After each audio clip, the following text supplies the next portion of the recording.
Seigneur, je viens avec quelque chose d'étrange. Ces derniers jours, j'ai eu l'impression que tu m'as parlé. Pas comme une voix dans la pièce, mais comme une pensée qui revenait, une phrase qui insistait dans mon cœur. Et cette phrase m'a fait peur. Alors je viens te voir parce que je ne sais pas quoi en faire. Dieu, tu m'as dit un truc et j'ai eu peur. Je t'entends, et je veux que tu respires. Ma voix ne vient pas pour te terroriser, elle vient pour te conduire. Dis-moi, qu'est-ce qui t'a fait peur? La phrase ou ce qu'elle touche en toi? Je crois que c'est ce qu'elle touche, parce que c'était comme « lâche ça, arrête, change ». Et moi, je n'étais pas prête. J'ai senti que si je t'écoutais, quelque chose allait mourir en moi. Une habitude, une relation, une façon de vivre. Et j'ai paniqué. Ta peur est normale. Quand je t'appelle à lâcher, ce n'est pas pour te vider, c'est pour te libérer. Mais l'humain confond souvent le lâcher-prise avec la perte. Pourtant, Seigneur, j'ai l'impression que si je lâche, je ne serai plus moi, comme si je perdais mon identité. Et j'ai peur de me tromper, si ce n'était pas toi, si c'était juste ma tête. Tu fais bien de discerner. Je ne te demande pas d'obéir à une panique. Ma voix n'écrase pas, elle est claire. Elle peut être exigeante, mais elle est paisible. Elle ne te met pas dans la confusion, elle te ramène à la vérité. Mais moi, je ne me sens pas paisible, je me sens tremblante, comme si j'étais au bord d'un seau. La paix n'est pas toujours l'absence de tremblement. Parfois, ton corps tremble parce que tu sors d'une prison. Même une porte ouverte peut faire peur quand on a vécu longtemps enfermé. Seigneur, c'est fort ce que tu dis, parce que je crois que j'ai construit des habitudes qui me rassurent, même si elles ne me font pas du bien. Et quand tu dis « lâche », j'ai l'impression qu'on m'arrache ma sécurité. Oui, et voilà ce que je veux te montrer. Ce que tu appelles sécurité est parfois une dépendance. Tu t'y accroches parce que tu as peur du vide. Mais le vide peut devenir un espace où je te remplis autrement.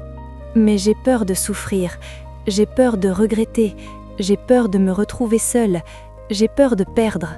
Je sais, et c'est pour cela que je ne te demande pas un saut sans moi, je te demande un pas avec moi, pas à pas, et je te donne une règle simple.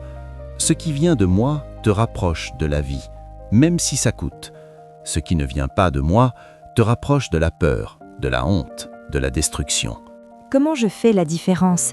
Parce que parfois, ce qui est bon fait peur aussi. Regarde les fruits et regarde le ton. Ma voix te met face à la vérité, mais elle ne te méprise pas. Elle te pousse à aimer, pas à te détruire. Elle t'invite à la liberté, pas à la servitude. Elle peut te déranger, mais elle ne te terrorise pas. Seigneur, alors pourquoi j'ai eu si peur? Parce que tu as entendu « lâche » comme une menace, alors que c'était une invitation. Tu as entendu « tu vas perdre ». Moi, je te dis « tu vas respirer ». Mais il y a une autre raison. Parfois, tu as peur parce que tu sais que je vise ton attachement le plus profond. Mon attachement le plus profond. Celui qui te contrôle, celui qui te fait dire « je ne peux pas vivre sans ça », celui que tu protèges. Et quand je touche cet endroit, tu sens une résistance, parce que ton cœur a peur de tomber. Seigneur, je crois que c'est vrai, et j'ai aussi peur d'être jugée par les autres si je change, peur qu'on ne me reconnaisse plus, peur de décevoir. Tu as peur de perdre l'amour des hommes, mais l'amour qui te guérit ne te demande pas de rester dans ce qui te détruit. Tu n'as pas été créé pour plaire au monde au prix de ton âme. Seigneur, est-ce que tu peux me dire clairement ce que tu attends? Parce que cette phrase « lâche ça » me laisse dans le flou. Je ne te donnerai pas toujours toute la route, mais je peux te donner le prochain pas. Alors, je te pose une question. Qu'est-ce que tu sais déjà, au fond, que tu dois lâcher? Pas ce que tu supposes, ce que tu sais. Je sais que certaines choses me vident. Je sais que je reviens au même cercle. Je sais que je me cache derrière ça. Et je sais que ça m'éloigne de la paix. Voilà, tu sais. Et ma parole n'est pas venue pour te faire peur. Elle est venue pour te rendre honnête. Maintenant, fais-le doucement. Choisis un petit geste de lâcher prise, pas tout d'un coup. Un petit geste, comme quoi?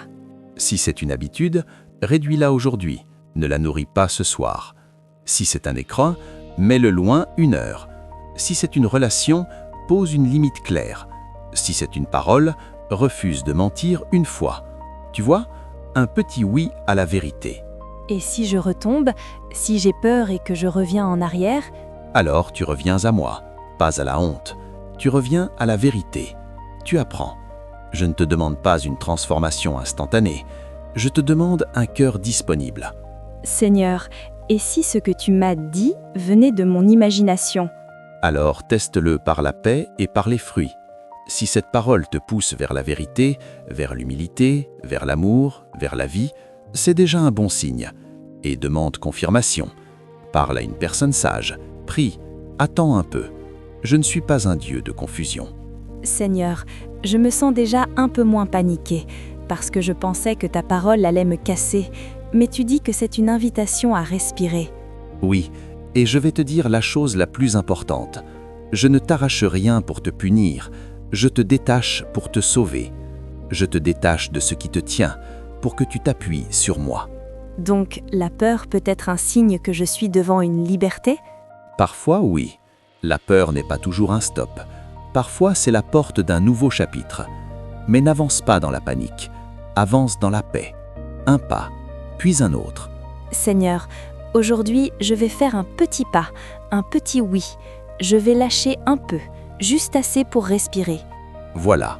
Et quand la peur reviendra, dis simplement « Seigneur, marche avec moi. Je marcherai. » Et tu verras, ce qui te faisait peur n'était pas la fin, c'était le début.